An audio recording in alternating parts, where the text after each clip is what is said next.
that as he continues to look in these chambers, he finds lying inside prehistoric mummies and skeletons of unusual size that he said measured anywhere from 7 to 10 feet in length.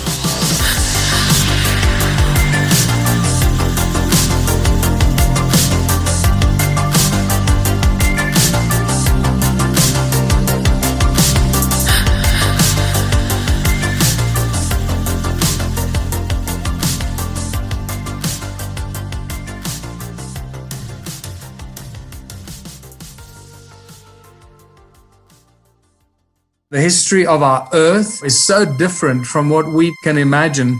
The Smithsonian, that if they found out about a large skeleton somewhere, was to go get it. I'm going to assume at least one person is right, because if one person's right, it busts the paradigm. It all goes back to the fallen cherub. And the problem with the modern day church, they have a very truncated view of the supernatural. This backdrop that's just pregnant with all kinds of meaning associated with this Mount Hermon event. Welcome to Blurry Creatures. And this guy defects from the kingdom. That's a big deal.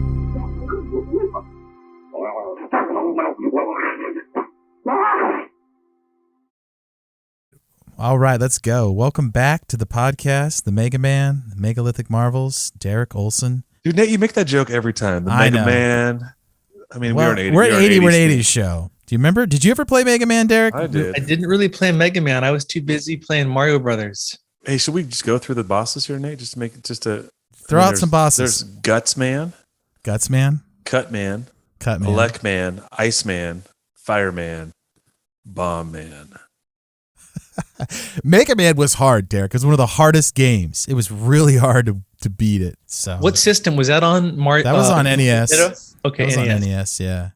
We have the treat of having Derek Olson, fresh off of a Lovelock Cave excursion, a blurry That's excursion, right. if you may, and we'd love to hear about that because we did an episode with you about the Lovelock Caves and all of the craziness around that, the red-haired giants, and but you were at ground zero. I feel like we talked to a buddy of ours, Dr. Ben Tapper, in an episode that we haven't released yet, but we're talking to him about he's vying to be the blurry man on the street, sort of like let's cut to the street now. Got Derek Olson here in Lovelock Caves. What's happening down there, Derek? That kind of thing. So, but this is fun to get a report about what's going on ground zero there. Yeah, like you said, I was doing a little traveling. We actually purchased our first ever camping trailer. So it was like our first ever Griswold family camping trip from the Seattle area down to Reno. And so I was trying to fit in as many ancient sites along the way that I could. We were with some other families, so couldn't do everything I wanted, but there's so much to see in that NorCal, Nevada area. As you guys know, I know you've had some time around there. And we didn't have a lot of time to stop and explore around Mount Shasta, but this is a place that intrigues me. Like, there's so many mysteries surrounding this mysterious mountain. And when you are traveling from I-5 south towards Shasta, when you hit the Wairika area. Oh, I know, we know that well. Oh, yeah. Oh, yeah. Uh-huh. Doesn't that area just looks primordial to me. It feels ancient. It also looks like an alien landscape. It's really bizarro out there because it goes from like Shasta to this flat, like almost desert land. It's close to where I grew up. And really? Yeah. I've driven that road 100 times, going from playing in Sacramento up to Portland. You drive that drive. Did you guys ever notice, if you look close on the foothills surrounding Shasta, you see these rock walls that literally go up and over these foothills? Have you guys seen those? These are built using volcanic andesite stone, I believe, stacked on top of each other. Mm-hmm. And if you look at them, on Google Earth, these are massive. And up close, there's one that kind of comes along the road and it's a lot bigger than it would seem, taller. All that to say, I think these walls might be more ancient than we know and have something to do with some of the other mysteries of the area. So obviously Shasta is known to be a portal of sorts, lots of UFO activity. Yeah. It's really sacred to the Native Americans of the area, namely the Wintu and Madoc tribes, I believe, who say it's their native place of worship. And so I thought I'd let you guys know. I sent you a picture. Among the mythical creatures that are believed to inhabit Shasta is the mythical Mata Kagmi, which is the Modoc word for Bigfoot. And this guy's said to be between 8 to 10 feet tall. He's covered in coarse hair, has brown eyes, and gives off a musky odor. And that picture I sent you is a supposed Mata Kagmi that was photographed years ago. And of course, it's nice and blurry. What do you think? It's right in our wheelhouse. Very blurry. Look at him. Yeah. No, I mean, Mount Shasta is wild. And that's what I like about you, Derek, is like, you know, you bring awareness to the average guys like us. And all of a sudden you're like, there's megalithic stuff everywhere, you know? And we were talking about that last night on our channels, about how these giants went all over the place. They were building dynasties everywhere. You know, it's great, Derek, because you taught us a lot, and then we interview these other people, and we bring the stuff that you've collected, and it's just this big community of people sharing what they've learned, making more sense, that this megalithic stuff is everywhere. The giants are everywhere. They were on islands. They were cruising around the world. And there's just these moments, and it's cool because like I've driven that road a lot. I probably have seen what you're talking about, but I didn't have the mega glasses on. You know what I mean? You didn't have your megalithic goggles on, right? Yeah, you got to sell those. Where's the merch store? Let's get it. I need to up my game. I need to. I'm gonna learn a lesson. I'm gonna steal from you guys and just start making this sick merch. The mega goggles, just like little pyramids on the bottoms. You know when you put them on. And they have to be 3D. You have to go red and the blue. Just to make things blurry. Sorry. 3D blurry goggles to go with a t-shirt, right? Right. Derek, when you talk about the walls, I mean, there's something that I literally, there are these type of rock walls by my parents' house. Like I know exactly what you're talking about. Close to the bay, they call them, not in the front yard, no, in the backyard. They call them the East Bay walls. They're weird. They go on top of hills, and they're like, you know. Sounds like you're talking about something different, though, Derek. Right? No, I mean, I don't necessarily know exactly what you're talking about, Luke, but it sounds like it could be similar. All I'm saying is the NorCal area, especially, much more ancient than we've been led to believe. And when you piece together all these different legends, oral traditions that we're going to get into here, that I saw just on this amazing camping trip. Another thing to say about Shasta before moving on. So thousands upon thousands make pilgrimages there every year. It's kind of like a New Age Mecca, kind of like Sedona. And this is mostly due to this legend of Lemuria that says somewhere deep beneath the mountain is this complex world of tunnels and this hidden city called Telos. And it's home to these ancient Lemurians. And there's even people that have reported seeing like 7-foot tall creatures with long flowy hair in the mountains that are supposed offspring of the Lemurians. There's even a photo I have, and I sent it to you guys, that shows these doors that go into the mountain itself. Pretty rare photo. I'm doing more research on that. But as you can see, it's almost megalithic in style, in that there's a section of the mountain, right, where it's literally been cut away. It kind of reminds me of Amaru Muru in Peru, where there's that Stargate portal, where there's that T cut out in the mountain. That's what this looks like. But then inside at the center bottom of that space are these doors that literally go into the mountain. Obviously, they've been cemented, bolted, and sealed off. But isn't that kind of crazy? Weird, yeah. That is weird, dude. That's like Lord of the Rings stuff. And like and there's like a young Hugh Jackman standing in the front of this picture too. Yeah, that's like that's serious, like the Mines of Moria, where like I remember being a kid, Derek, and I loved the Hobbit, the original Hobbit cartoon, where they hold the key up in the moonlight and then they go inside the mountain. And that's where my mind's going. Now you're blowing my mind. I mean, we've talked a little bit about Shasta. We're trying to get Luke's. Didn't your sister-in-law go to Shasta and have some weird experiences? Dude, we keep teasing this, but my sister-in-law is eventually going to come on and talk about going there for a Bigfoot hunt, and then I'm not going to spoil the story, but a bunch of really weird stuff happened when she was there. She was there with Keisha, of all things. The wake up in the morning feeling like P. Diddy, that Keisha. No. And, and they went and they did some like night expedition. I'm not going to spoil the story, but it's fun. It's bizarre. And like, we grew up going to Mount Shasta, Derek. Like I would ski there, like either that or Lassen, which is now closed, or Tahoe, as a kid. Shasta's bizarre. There's like a ton of new age weird stuff that happens there. Like they talk about vortexes there. Like they talk about vortexes in Sedona. There's a lot of very bizarre stuff. And then there's even a David Paulides episode in The Missing 411 where a guy walks into nothing and disappears. The footsteps disappear.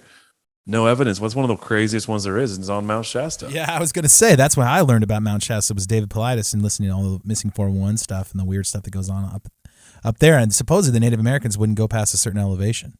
Yeah, and then people talk about ascended masters, like people are meeting these entities on the mountains and UFOs. I mean, this whole topic at some point probably deserves an episode, and it really does, because the place is so weird. The Shasta story actually gets even better, so maybe this is kind of an episode. There we go. Where it's highlighted, but I've got something else to share, and Nate, I'm so glad you brought up the Mines of Moria, because that's where we're going here. So, like you said, like your sister knows, Luke, Shasta is known for all these mysteries, and it's known for subterranean tunnels and many disappearances, children disappearing. And it's also known for, are you ready for this? Some giant legends. No. Yeah. And I'm about to share with you the best one. There's a fairly well-known legend around the area about a man named J.C. Brown. Have you guys heard the legend of old J.C. Brown? Have not. So this dude appears to be a real guy who lived in the late 1800s, early 1900s. He was a British prospector who in 1904 was hired by I believe it's the Lord Cowdray Mining Company of England to prospect for gold around California and the Mount Shasta region. So one day, JC is out surveying in the wilds of the Mount Shasta area. He probably just climbed over one of the stone walls, and he is surveying. And he comes across this cliff. And again, this is somewhere near Mount Shasta. And he wants to go down. So he makes his way down to the bottom of this cliff somehow. He's looking around and he notices what looks like a tunnel entrance at the base of this cliff.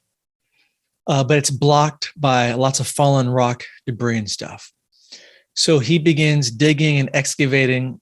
I believe it was hours on end, according to the legend.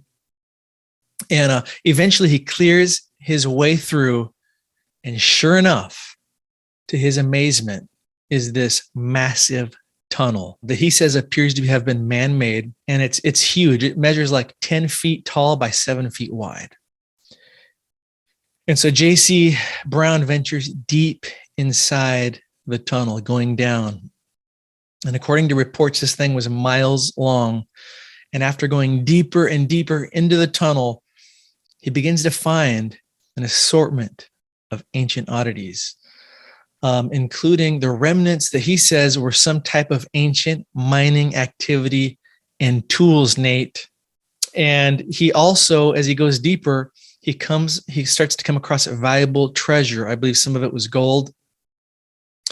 But that's never the highlight of the story. He ventures even deeper into the tunnel, and he begins to find these chambers. And in these chambers are inscriptions and symbols, almost like cuneiform. And these chambers also hold some artifacts. But what gets better is that as he continues to look in these chambers, he finds lying inside prehistoric mummies and skeletons of unusual size that he said measured anywhere from 7 to 10 feet in length. So fast forward 30 years. That was 1904. 30 years later, this guy appears in Stockton, California, 1934.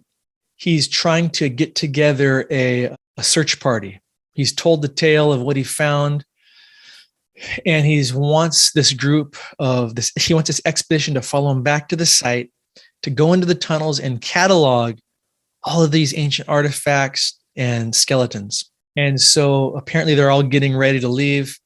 The next morning they're going to leave. But that night before they leave, J.C. Brown mysteriously vanishes. And members of the expedition suspected foul play. I guess the police were called in to investigate, but they found no reason for his disappearance to be a hoax. All that to say, J.C. Brown was never heard of again. And now you know the legend of J.C. Brown. J.C. Brown, skip down. Where'd he go, Derek? What happened? You go through a portal? You get taken out? You're abducted? I think they didn't want the secret of the tunnel with the Nephilim giants being revealed to the world. He knew too much. This sounds like the story we uncovered about supposedly something that looked and smelled exactly like this in a cave in Arizona. The Grand Canyon. Right? The Grand Canyon. Exactly like this. A couple explorers hike down. They find this canyon inside. They go inside this cliff and they find giants. They find this dark room that they said was like blacker than black, and they couldn't even see their hand in front of their face. And then they had a bunch of wild stuff that they found in there. I don't know. It's like they built these things all over the world, and people find them. They're kind of preserved. And then it was, the whole thing with Arizona was allegedly that whole area is now government land. It's fenced off. You can't get to. Yeah. It's sort of off limits now, which makes the intrigue a lot much more interesting, right? Yeah. The Shasta thing's fascinating, Derek, because it's like there are lots of stories about things being underneath this mountain, including the Lemurians and their Crystal City and all this stuff, right? Where, and then of course there's photos and there's doors that are welded shut. It's just bizarre. Like it's hard to explain how bizarre this place is if you haven't been there. And you were there. Yeah, it's very bizarre, and I do believe that photo is real. I even know who that guy is. I'm actually trying to track down to interview him to find out more, so that on my next journey, maybe I can't pick the door open, if you know what I mean. Oh wow! And go into Lemuria myself. No, I'm kidding. But lots of mysteries. I mean, who knows? Maybe those doors go into the tunnel that J.C. Brown found. So that's kind of my point is we've got these oral legends, these tales, but then we've got stuff that's actually real that you can see, touch, and it kind of gives credence to it. A couple hours east after Shasta, we stopped at Donner Pass. This is off Highway 80, just above Lake Tahoe. Mm-hmm. And Donner Pass is really... it's known by most for the infamous Donner Party. I don't know if you guys have heard about them, but for those listening, if you don't know, they were a group of pioneers migrating to California in their old wagon train in the winter of like 1846, I believe. And they get snowed in on the pass. And sadly, they begin to die and freeze and starve. And they had the few survivors had to resort to cannibalism in order to survive. So as interesting and crazy as that history is, there's something so much more ancient right there on this amazing white granite outcropping. Yeah, if you're driving that road on Highway 80, it's like you're driving through these big old boulders the whole way. And then there's Shasta, not Shasta. There's a lake right there, Donner Lake, right? Yeah, Nate, you're right. I think there's Donner Lake down below. Yeah. But you kind of go down this winding road over this bridge. Mm-hmm. And you see, again, most people stop there to see what they call the China Wall, which was this train track wall built by Chinese immigrants back in the 1800s. But again, right below that, as cool as that is, are these petroglyphs. There's over 200 of them. Archaeologists mainstream say they could be at least 4,000 years old. I think they're much more ancient. I sent you guys a picture, but you see all kinds of shapes. One of them is the famous spiral that's seen all over the world, which many say is, alluding to a Stargate portal. And something you'll find, though, if you research these Donner Pass petroglyphs, a lot of people say, well, this was the Martis culture, which is this mysterious culture that they say predated the Washoe Native Americans. But if you look into the Martis culture, these people absolutely disappear from history. Nobody knows where they went or why. Another little mystery for you. So we did Donner Pass. That was cool. And then the grand finale of my trip was going back to Lovelock 10 years later. It was like a high school reunion. It was amazing, and would love to catch you up. I know we did a show before on Lovelock, so I don't know if you guys want me to give a quick recap about it, or what do you think? Give us a recap. Was you had the whole L.A. Marzulli story, right? Yeah, the L.A. Marzulli story, and we talked about Lovelock Cave, and there was like a lake there. Yeah, give us the recap, because in case people are jumping into this podcast, in the middle, or quick bullet point. Yeah. Okay, I go back to Lovelock Cave after 10 years. Lovelock is an actual town. It's a small town in the middle of nowhere, about an hour and a half northeast of Reno. And so you get to this little town, man, that town itself feels like you're in the Western days. It's just kind of creepy and ancient, but it's really hard to find out where this cave is. Again, it'd been 10 years, so I didn't just remember how to get there. So I stupidly was going to believe Apple Maps app. Okay. So I'm with my father-in-law, and we're out following the maps to this cave. We're on this desolate road. It takes about another hour from Lovelock just to try to get to this cave out in the middle of nowhere.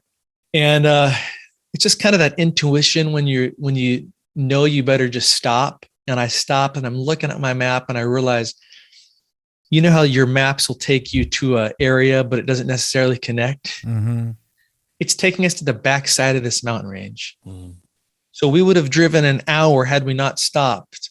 And in the crazy 90 plus weather, we would have had to hike over a range, which would have been possible.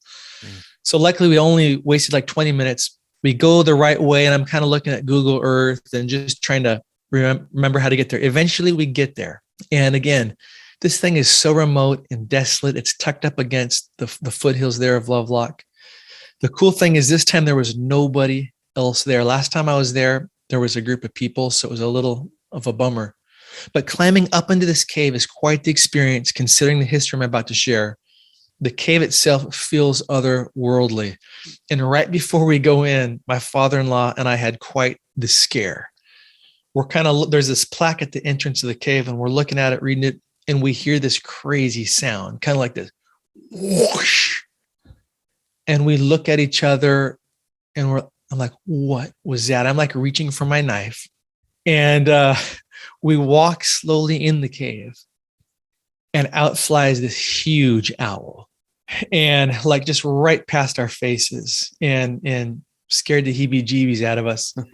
I went deeper into the cave on the left side, and another one flew out, and I literally screamed. Sorry, Nate, what were you going to say? I was going to say, you missed your opportunities to talk about your megalithic marvels machete. You can get it at megalithicmarvels.com. When you're hunting for pyramids in the jungle, megalithic marvels machete. When you're hunting, I feel like you need one, Derek. You could sell 100,000 of those right now. You know what you could do is you could right away have Tim Alberino be your spokesperson too. Exactly. It's the match made in heaven. That's when you said that, Derek, I thought you have this machete on your side, and this owl comes out, and you just chopped its head off. When you're hunting for red-headed cannibalistic giants, this is the only machete to use.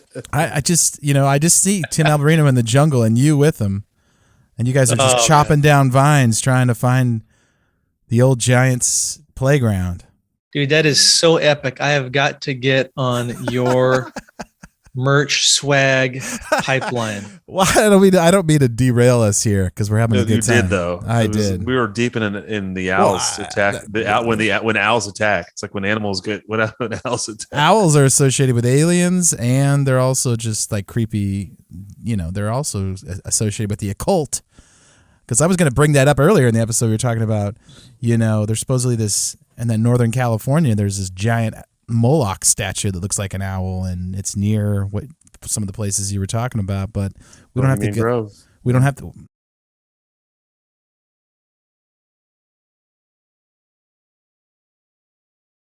And here you're actually you're pulling the right thread. Are we going? Sure, yeah. Bring it back to Lovelock. You get startled by an owl. So we get startled by an owl. We go into the cave, and now let me just give the quick bullet points for new listeners to Blurry Creatures, because I know this show is growing so rapidly. So many new members, so many new listeners. We can't assume that everybody's heard every episode, right? We got to onboard these people. So I'm going to onboard them into Lovelock. So the quick recap of Lovelock Cave. So number one, the oral tradition. So the Paiutes of Nevada have this ancient legend that they went to war against a ferocious enemy of red-haired cannibalistic giants known as the Sitka. And the legend says that the Paiutes aligned themselves with other tribes and they trapped these giants in a large cave, set it ablaze with fire, and any giants that tried to escape, they shot with fire-piercing arrows. So that was the oral legend. Then there was a written account in 1883. Sarah Winnemucca, she was the daughter of the chief of the Paiutes. She wrote a book called Life Among the Paiutes. In her book, she writes about the, quote, red-haired people eaters that her tribe exterminated, and that she had a garment passed down generation to generation that was trimmed with this red hair. So it went from oral tradition to this written account. And then in 1911, a group of miners are digging out bat dung in this cave. They're digging out hundreds of tons of bat guano to be used as fertilizer. And they start to discover countless artifacts and skeletons of giant proportion with red hair. This triggers the archaeologists to come out in 1912 from University of California, Berkeley. And these guys obtained 10,000 plus artifacts. They estimate that the earliest inhabitants were in the cave at least 4,000 BC. They find donut-shaped notch-stone calendars, elaborate duck decoys, which are on display in the Smithsonian right now. But they also start finding gigantic tools, weapons shafts, and skeletons. They find mummified skeletons. I've sent you guys pictures before. One looks like a weird humanoid. And then they find girthy, large skeletons. One measured 6'6", and they have pictures of this in their field guide called Lovelock Cave. So again, this isn't make-believe stuff. These are real archaeologists, L.L. Loud, and another guy that wrote this book. They have pictures, measurements. And basically, they say in their book, Lovelock Cave, that what we found validates the oral tradition of the Paiutes and the testimony of the miners that red-haired giants, this race existed. Again, this is in the early 1900s before the stuff got really politically correct, right? So you've got the archaeologists themselves saying, hey, we found 6'6" at least skeletons with red hair. And then a bunch of, again, miners and newspaper articles from back in the day. And there's too many to read. They recount all kinds of stories about 7 to 10 foot giants that were found in the cave, around the cave, in the dry lake bed, Humboldt Lake down below, I believe it's called. And so, and then if that's not good enough, there's a bunch of witnesses who say that they've seen the Lovelock skeleton skulls in a back room at the Humboldt Museum, which is about an hour and a half east of that cave. And they've taken photographs of them. I've really researched this. I believe these photos are accurate. You can go to megalithic.marvels.com, search Lovelock. You'll eventually find these photos. There's at least 4 skulls they found. One of them dwarfs the others and is really big. And so we've got the photos, and then the actual museum curator at the Humboldt Museum says herself, quote, the state does not legitimize the skulls' legitimacy, so we have to hide them in a back room. So that's kind of the recap of the Lovelock Cave story. To me, it's one of the greatest. When we talk about ancient America, giant skeletons, this is it. This is the greatest discovery, because we don't just have oral legends, book writings. We've got a cave, we've got skeletons, specimens, artifacts, pictures, and quotes from museum curators. So that's kind of the backstory. And so when I was going up into the cave, again, the first thing that just took me back, like it did 10 years ago, is that you notice this, the roof of the ceiling of the cave, is charred black, right? Which harkens back to the legend of the fire. And it's important to note that this entire region of Northwest Nevada was covered by a massive lake 12,000 years ago, a Lake Lahontan. So instead of looking out at a vast desert valley, when you come out of the cave, you have to visualize this whole valley was filled with water, teeming with fish, surrounded by wildlife, the Paiutes fishing below. So this cave had a strategic location where I believe these giants were using it to hide. It was a natural defensive position because I believe they were the hunted. Again, that which goes back to the legend of the tribes coming together to exterminate them. But they also use the cave as an offensive position to launch surprise attacks on the Paiutes below. And again, that's what the legends say, that the giants would use the tool that grew in the lake, a species of water plant. They would weave these rafts to navigate, to make boats and navigate the water and capture Paiute women who would gather tool near the shore. So when I was there, I was visualizing this. Like, imagine 12,000 years ago, you're a Paiute Indian. You're just going about your daily chores. You're a hunter-gatherer. It's a beautiful day. The sun is shining. Gentle breeze is blowing over this ancient lake. You've just been fishing. You're on the shore cleaning them. All is well. You're looking forward to this good meal that you're going to take back to your family, when suddenly you hear something on the water and you look up and there's this reed boat coming right at you with maybe 2, 3, 4, 8 to 10 feet tall giants with red hair. And they want you, they grab you. I mean, and they would take you to their cave and you know what? Amazing story, right? Yeah. And we hear about this and we talked about this, and I think this episode is going to come out after Heather's. And she talked about it's a specific pigment of red hair. It's more of a kind of an auburny color. It's not like traditional red hair that you would see just like in humans. It's almost like a darker tint to it. And reeds takes you back to, makes me think of Egypt and the Nile. We talked about that a little bit. Like they're building these types of boats, so they knew how to sail around. It's wild, Derek, because I've been to so many of these places, and I feel like it's cool. Like when you're talking about this, it's like I haven't been to Lovelock Cave specifically, but I've been to that area, and it kind of looks like a dried up lake.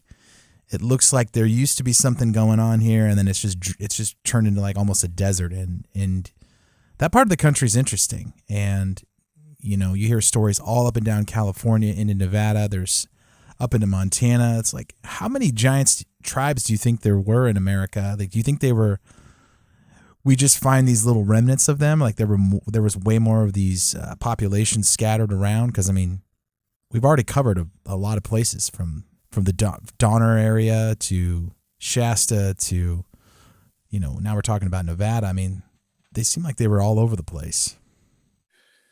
Yeah, I think they were probably, again, I would say they were the minority. I think there was probably more ancient peoples than there were these giants. I think there were definitely giant tribes scattered all over, but again, they were the hunted. So they would try to find these strategic defensive positions.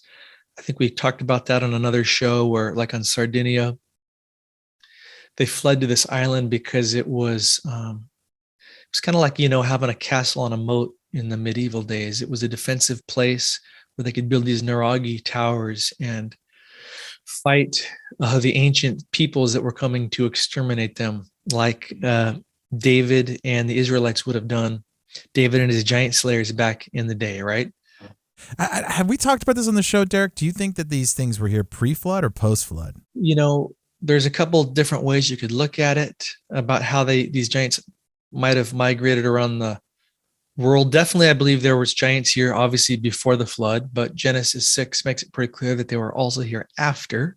One, they could have fled, you know, originally the Canaan area where they came down, you know, the whole Mount Hermon area, and they began to spread out as they were being hunted to other locations for refuge. Simultaneously, they probably were wanting to spread their occult practices and corrupt new peoples of the world. So one, they could have spread out.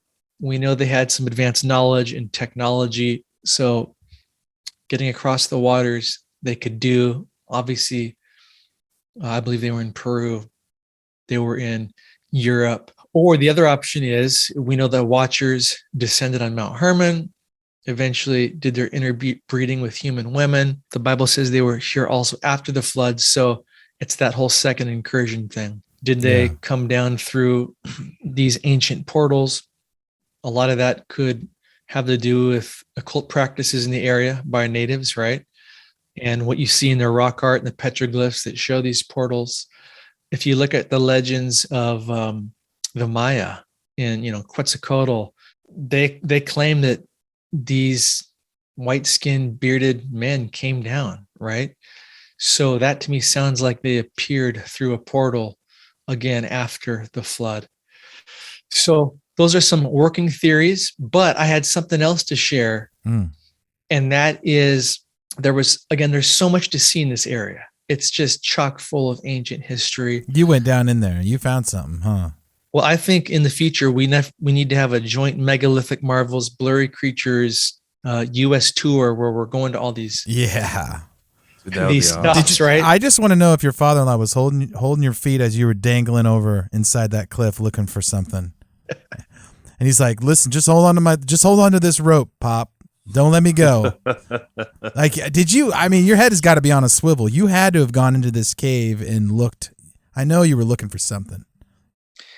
I took a lot of video. You guys saw the one video I made with the drone, right? Yep. Yeah. So that was kind of a flying out of it perspective, 10,000 foot view. But inside, I got some creepy video footage. At one time, I was freaked out because if you go to the far left or right side of this cave, when you go in, there's this big deck they've built. So you can kind of look out.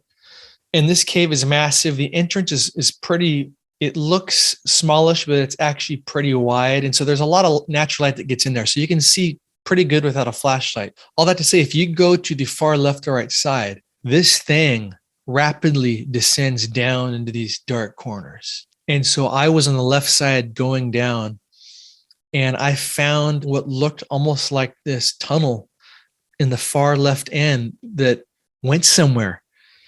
And so I got video of this. I'll be releasing that soon, but I've never heard about this possible tunnel in Lovelock Cave. Maybe it didn't lead anywhere, but as far as I could see, it was going somewhere, but it was getting so steep that I was afraid that I was going to fall into this pit thing. So I did have a scary moment in Lovelock Cave. Dang.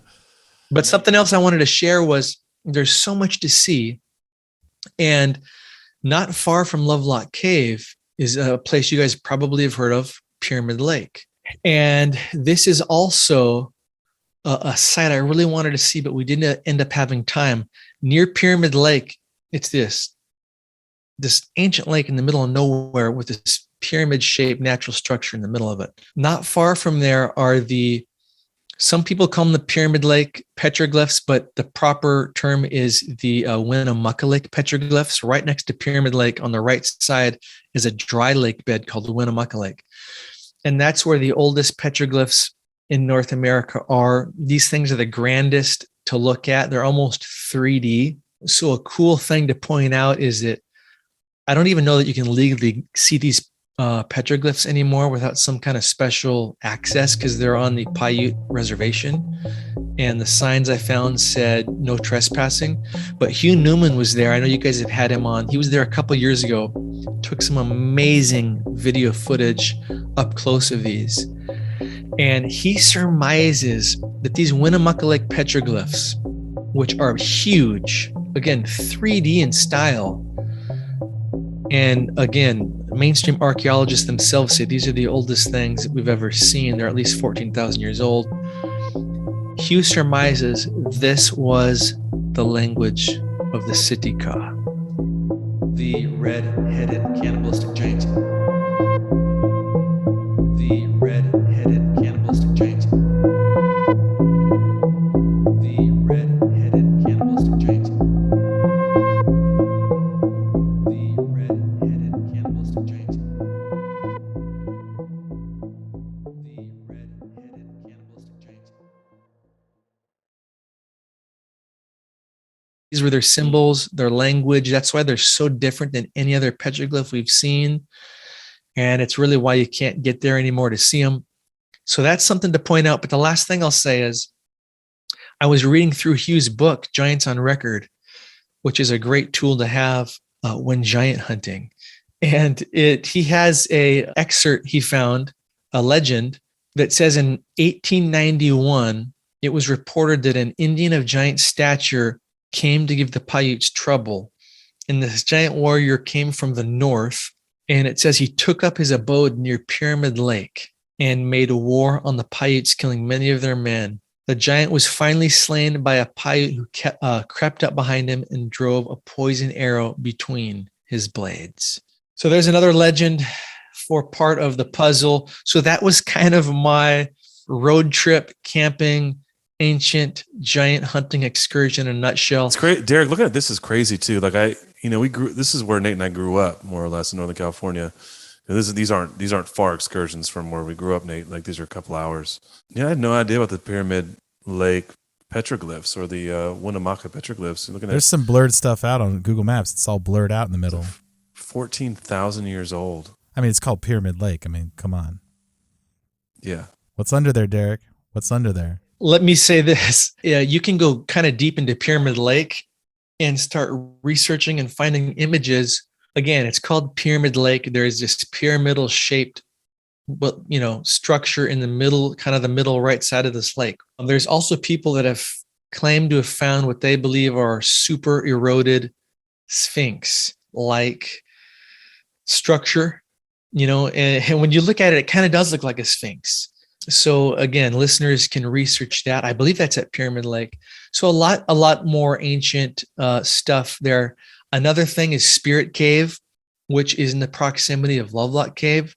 It's a smaller cave, but the Smithsonian's own archaeologist back in the day, early to mid 1900s, excavated mummies out of this cave that they said were of at least 12,000 years old, I believe, and not of Native American descent. So many ancient mysteries, and hopefully we made things a little less blurry for listeners. Wow. And okay, so Derek, one of my questions is like, on this show we've uncovered it a lot, and maybe it's just a simple answer. But last night we were talking to Heather, who wrote about these underground tunnels in the Caribbean, that these caves, and then they said they could go all the way underground. She thinks they went all the way to Venezuela from these islands. Like, they have massive cave underground networks. And we start out the show talking about caves underneath Shasta, and then you go to Lovelock Cave. Why are they building these underground cave structures? I mean, is it just because they're getting hunted, like you were saying, or they have some sort of relationship with the underworld underground? They're always in these weird areas, hard to get to, and they're building these complicated structures. It just seems like a really difficult thing to do. A, to get there, and then B, to like find this place, and then try to hollow it out and make it it's a consistent theme over and over again we hear. And I'm just wondering what your thoughts are about that. Great question. Boy, I mean, there's so much we could talk about with this. Yeah, my first reaction is to say, from what I've studied and learned and kind of believe regarding the ancient giants, we know they were hunted. We see that biblical example. And so again, I believe that was continuing on for generations after. And so I think that's probably most likely why they were in caves, why they were underground, subterranean, building tunnels. I also think, like you guys were talking on the episode with Dr. Judd, I believe, or Dr. Laura recently, about Caesarea Philippi and Pan, and that whole Gates of Hell area right at the base of Mount Hermon. It was the gate of the underworld, and there's so many legends there we can talk about on the Minotaur episode. But I think these things want to be close to hell, if that sounds if that sounds accurate. Yeah. No, it makes sense. It makes a lot of sense. Yeah, I mean, we get into it a lot, and a lot. I mean, we haven't really talked about Hollow Earth or any of that stuff yet on the show, Luke, but supposedly this is like the devil's best kept secret underground. There's all this like a whole nother world, and the Bigfoot creature goes down there a lot too. And people say giants come up from out of the ground in remote places. It's like they don't want to be on the surface. They don't want to. I don't know why. Something about caves. Wasn't it is it the Maya or the Inca that have the cenotes? That's exactly right. The cenotes, right? So there's this weird thing with all that. Like, we have the gates of hell, like we talked about it at Caesarea Philippi, Mount Hermon. And then you have these caves in South America, the cenote, where they believe that was the way to get to Hades. And Derek, you told us a story about going to that cave up in Machu Picchu.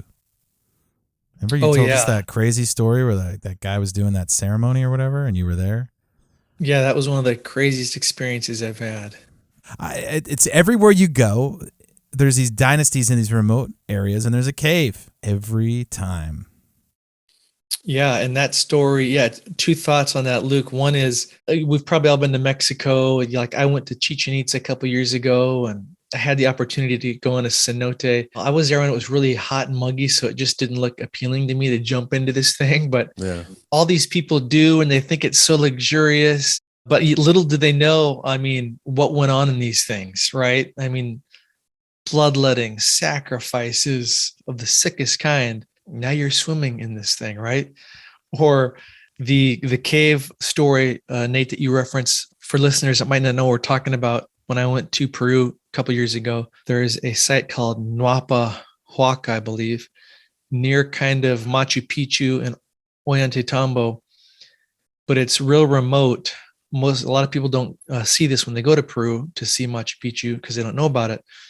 But way up in this mountainous cave, again, similar to Lovelock, in fact, it's just a giant cave, except this one's got precision megalithic architecture inside. One piece, it looks kind of like an altar or console, and another piece, which is like it looks like a wall with a door that goes straight into the mountain. Obviously, it's a faux door.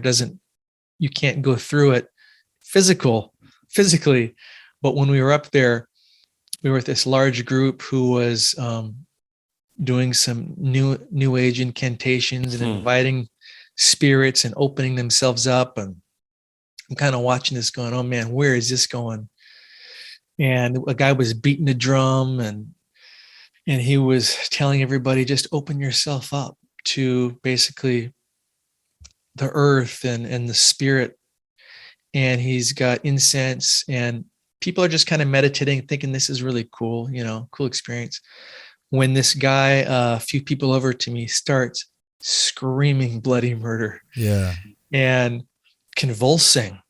Obviously, everybody wakes up and they're looking at this guy, trying to help him. When he comes to it, and he was scared for his life, he basically shared how he saw I believe it was a puma or a panther entity come through that portal, that faux door, and enter him. And it literally scared the life out of him. Wow. Yeah, don't go into caves and banging on drums, people. It's real. I remember you telling me that story. I still remember that one. I was like, that was so good. That was crazy. It's fascinating because it just behooves the design, right? This idea that this is intentional. This door in the stone is intentional. It's purposeful.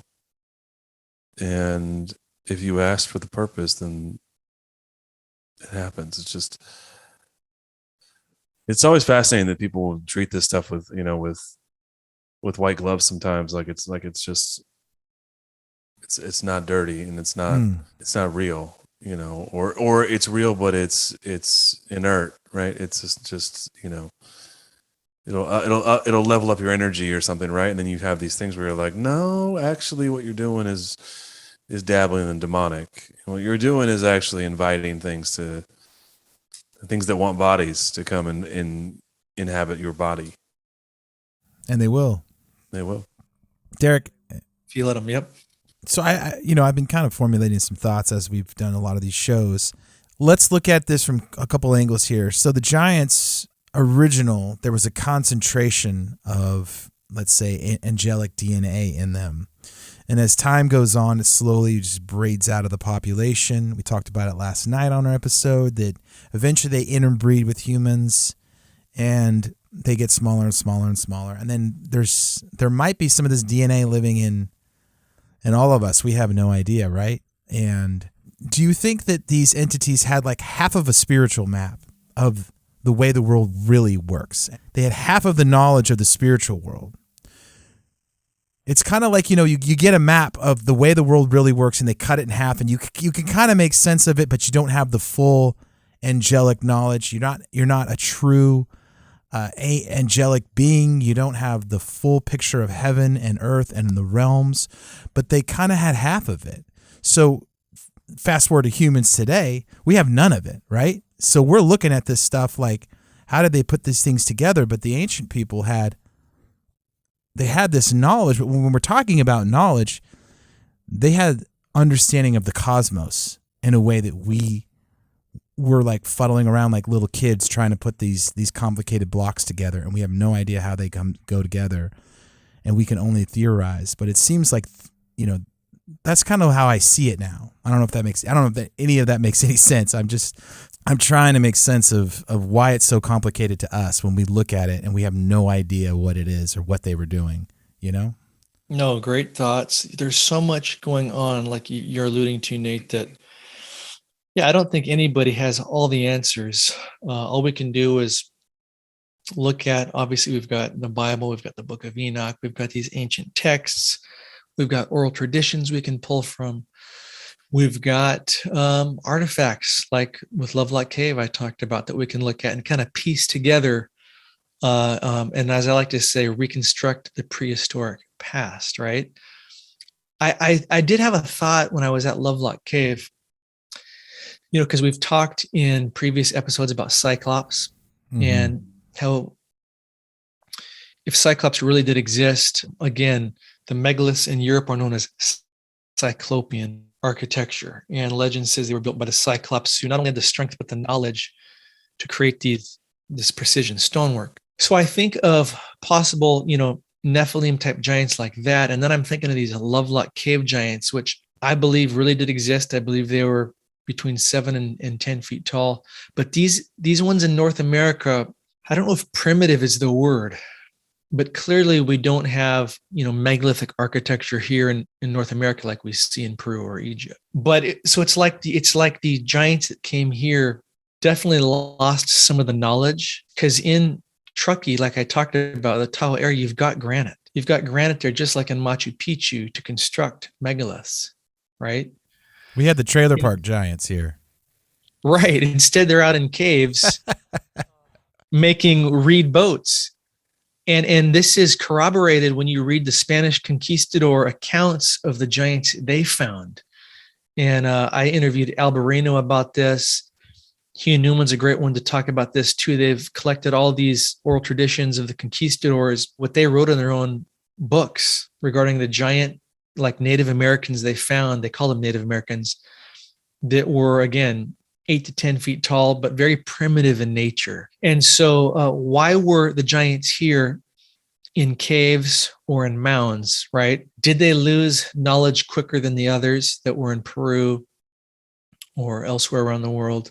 That's just something I'm thinking about, gonna start researching, but that's the best I can do to answer your question, Nate. Yeah. I mean, yeah. Sorry. I have a thought. I mean, just from a most basic common sense thought, like, if you were on the run or you're being hunted, where would you go? You would go to an island. You would go to a cave.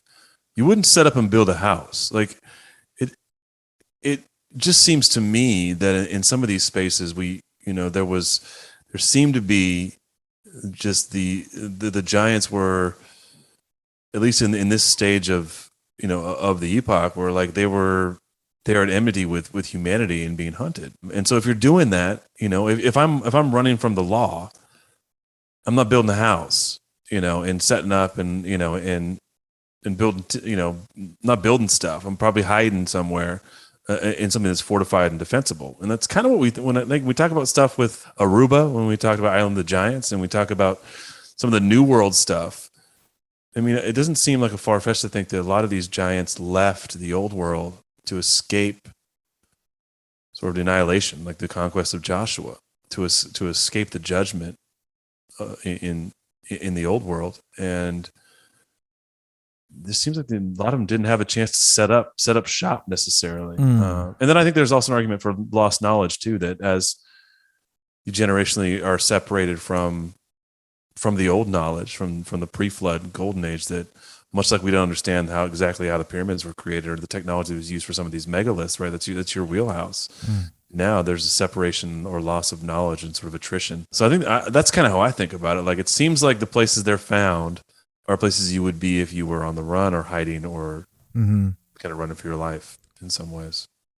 Let's look at this. Like, let's compare it to human beings, right? Like, the old saying, never fight in Asia in a land battle, right? Why is that? Because they know how to do something very specific when it comes to war and the ground and under tunnels and things, right? The human beings are, in certain areas of the world, are highly skilled at whatever they've just over time learned how to do. So 200 watchers descend, right? Could you think there were physical anomalies for each watcher, and their offspring could have been completely different than the other ones? They're giants, but maybe they're just a different type of watcher, and their offspring are a different type of giants, and that's why the Old Testament has all these tribes. Like, they had physical anomalies. Great question. Yeah, I think they were probably, so the watchers descend, they breed with earth women. I think they didn't necessarily know, what exactly they were going to get. I mean, I did an interview with Gary Wayne once, and I think you guys have too. He kind of goes into some of the oral traditions and legends he's found in the Jewish writings where, when these women would give birth, and if you got kids listening, you might want to pause this right now. But when the women would give birth, who bred with the fallen angels, their bodies could not handle when this giant came out. So it would literally just, like a horror movie, rip out of the belly, killing the earth mother. And you have other reports or legends where it was almost cannibalistic. I think it would even eat the mother. So crazy pieces of information like that. Yeah, some of them had these 6 digits, probably not all of them, but some of them. Polydactyly. Yeah. Yep. The other crazy thing is like Cro-Magnon man and Neanderthals. Darwinists, they'll say, well, this is, proof of the missing link, right? Clearly these things are not normal humans. They do look ape-like. But what if all of these supposed Neanderthal skulls are Nephilim spawn, generations removed, and that's why they look so freakish. And that's why they're carbon dated so ancient, right? They're not necessarily giants, but they've got these foreheads that just slap back.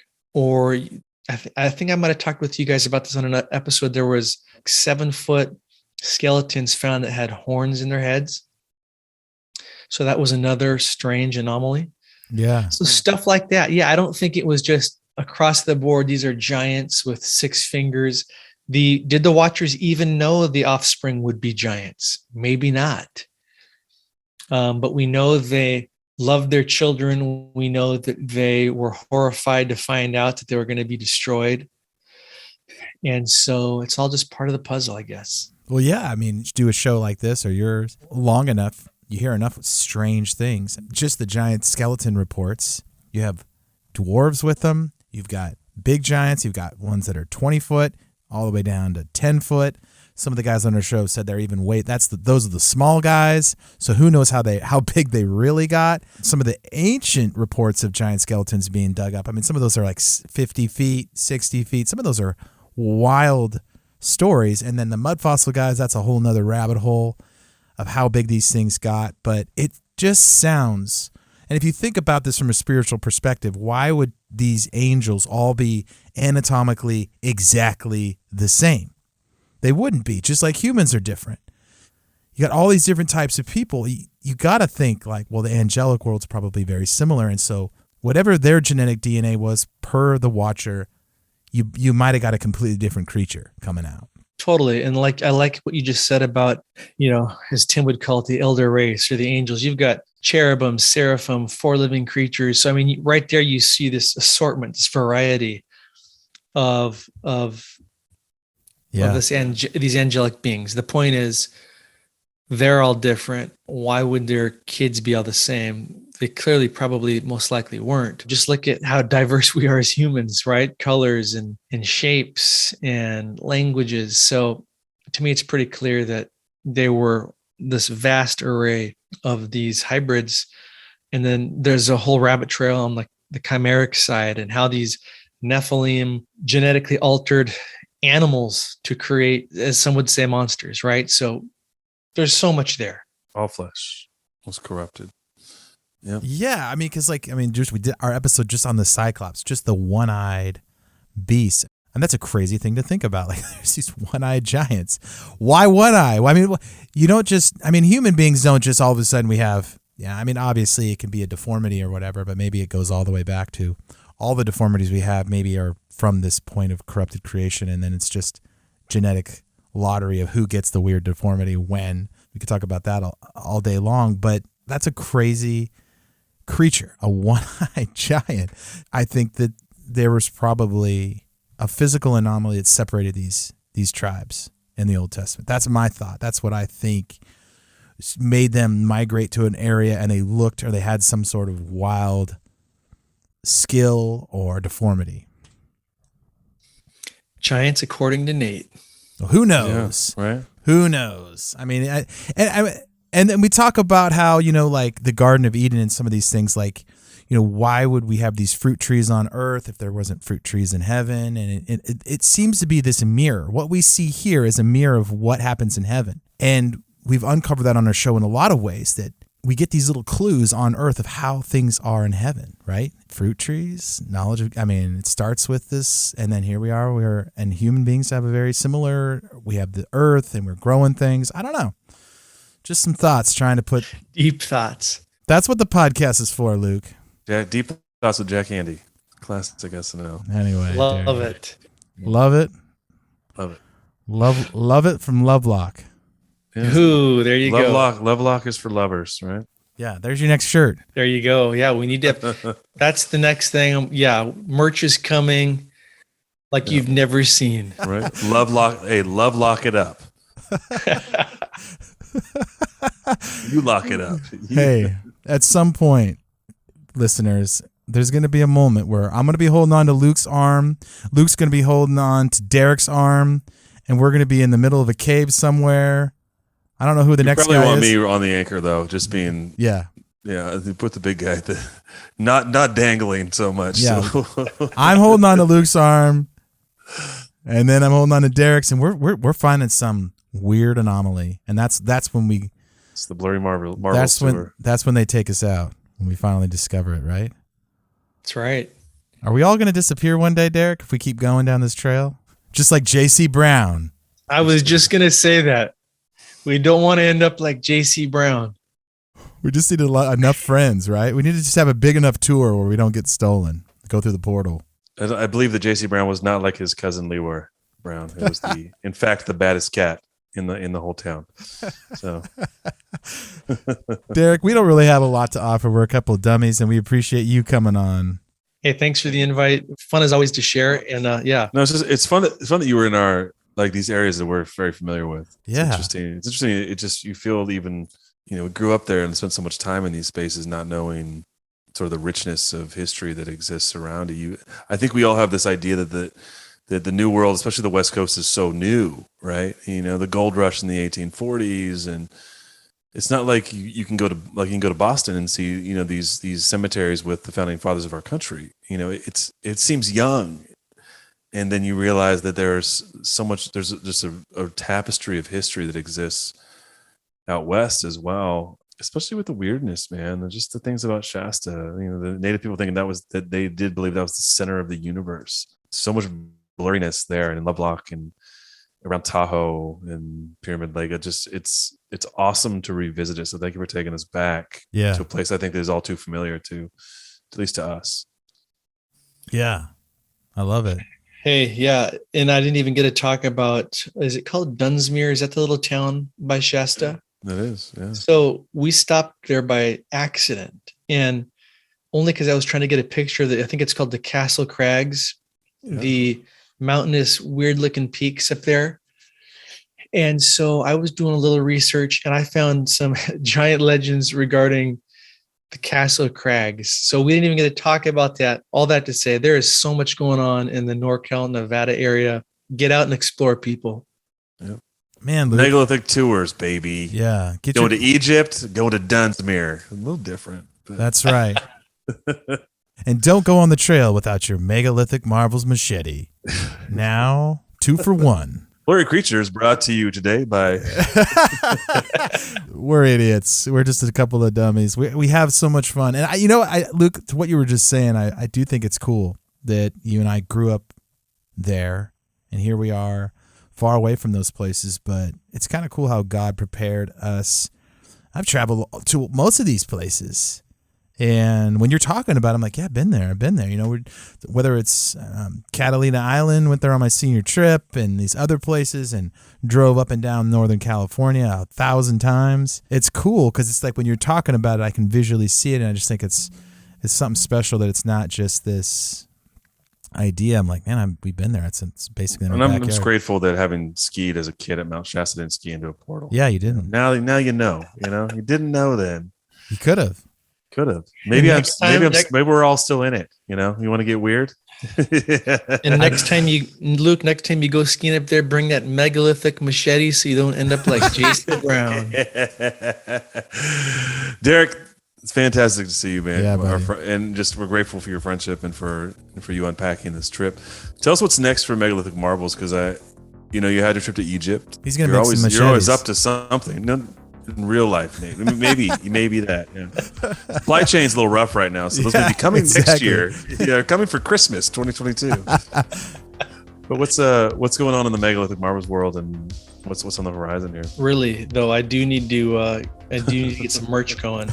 I don't know about machetes, but at least some cool T-shirts like you guys got, or hats. So got to work on that. But then, I'm still working on some tours for next year. Wish they were up by now, but I'm waiting on my contacts, tour companies, to kind of finalize their side so we can release that information. But hopefully by the end of this month, we'll have a Egypt tour up that people can sign up for. It's probably going to be in May of next year. And then hopefully a Peru tour as well next year, later half of the year. So it's kind of it, guys. Yeah. Well, we got to get to some of these. We got to do some Tennessee tours at least. We got to get you out here. We're thinking about BlurryCon, and we're gonna tempt you in. So you let us know, Derek, when you're not Indiana Jonesing. We're gonna get you to Tennessee, and we're gonna do some hanging out in the flesh, in the real life. And I'm excited about that. I am there. Yeah. Hopefully it's not in May or October, which I think are going to be these tour months. If it's not in those months, I am there. I've already got the money saved to come, and we're just going to blurry it up. Look at you, man. That's my pitch, to not have it in May or October. Just save it. Right. Hey, saving dollars for a blurry day. Luke, little did L.A. Marzulli know what he was saying to Derek on that fateful day of Stay on the Trail. What fire he was going to start in the soul of this man. Stay on the trail, kid. It's like a G.I. Joe PSA. It's true. Oh yeah, stay on the trail, kid. I don't think he said kid, but yeah, stay on the trail. He could. I was kind of Indiana Jones in it there. And we're thankful for all these dudes, these wise sages that have come before us and laid the groundwork to help make us aware of all the strange things that are right in our backyard. So Derek, thanks so much. Follow Derek on Instagram at least. He's on TikTok now too, Megalithic Marvels. And see the goods. He's always making content, and you're always on the go, traveling the world. We love it, man. Thanks for coming by Blurry Creatures often and sharing what you find. It was a pleasure, guys. Thanks so much. Had a blast. And until next time, goodbye. And if there's a blacksmith out there that listens to our show, hit up Derek. He wants to make some knives. Someone's got to be pounding some steel right now listening to this show, you know. Horse and fire. All right. See ya. Thanks, Derek. Bye.